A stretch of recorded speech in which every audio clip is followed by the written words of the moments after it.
#AskDrJohnWatson type చేసి మీ questions అడగండి, తప్పకుండా రిప్లై చేస్తాను. సూర్యదేవ కేఆర్, ఒక వ్యక్తికి ప్రాపర్ గా హెయిర్ ట్రాన్స్ప్లాంట్ సర్జరీ జరిగింది, రిజల్ట్స్ కూడా చాలా బాగా వచ్చాయి. ఇతని సర్జరీ సక్సెస్ఫుల్ అయింది అనుకునే లోపు ఇతనుకున్న ఎగ్జిస్టింగ్ హెయిర్ లాస్ అయ్యే అవకాశం ఉందా?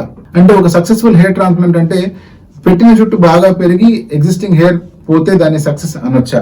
హెయిర్ ట్రాన్స్ప్లాంటేషన్ సక్సెస్ఫుల్ అయిందా లేకపోతే ఫెయిల్యూర్ అయిందా అనే దాన్ని మనము ఎలా డిసైడ్ చేయొచ్చు అంటే, మనం ఇంప్లాంట్ చేసిన హెయిర్ ప్రాపర్ గా గ్రో అవుతున్నాయా లేదా, మనం ఇంప్లాంట్ చేసిన హెయిర్ ఫాల్ అయిన తర్వాత కూడా మళ్ళీ గ్రో అవుతున్నాయా లేదా, లెంత్ ఎలా ఉంది, హెయిర్ ఇంప్లాంట్ చేసిన డైరెక్షన్ ఎలా ఉంది, హెయిర్ ప్రాపర్ గా దువ్వుతున్నప్పుడు అలైన్ అవుతున్నాయా లేదా, ఇలాంటి పారామీటర్స్ ని బేస్ చేసుకొని హెయిర్ ట్రాన్స్ప్లాంటేషన్ సక్సెస్ఫుల్ కాదా అని చెప్పుకోవచ్చు.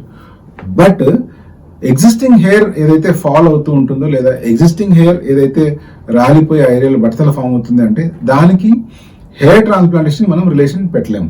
ఒక హెయిర్ ట్రాన్స్ప్లాంటేషన్ సక్సెస్ఫుల్ గా జరిగినా కూడా ఎగ్జిస్టింగ్ హెయిర్ ని మనం కాపాడుకోవడానికి ఎటువంటి స్టెప్స్ తీసుకోలేదు అనుకోండి. ఫర్ ఎగ్జాంపుల్ బేసిక్ మెడికేషన్ కావచ్చు, మినాక్సిల్ కావచ్చు, ఫినాస్టైడ్ కావచ్చు, లేకపోతే బయోటిన్ సప్లిమెంట్స్ కావచ్చు, లేదా అవసరం ఉన్నప్పుడు పిఆర్పి ట్రీట్మెంట్స్ కావచ్చు. ఇలా అవసరం ఉన్న మెడికేషన్ కానీ ట్రీట్మెంట్ కానీ ఏది తీసుకోకుండా మనం ఎగ్జిస్టింగ్ హెయిర్ అలాగే ఉండాలి అనుకోవడం మూర్ఖత్వం.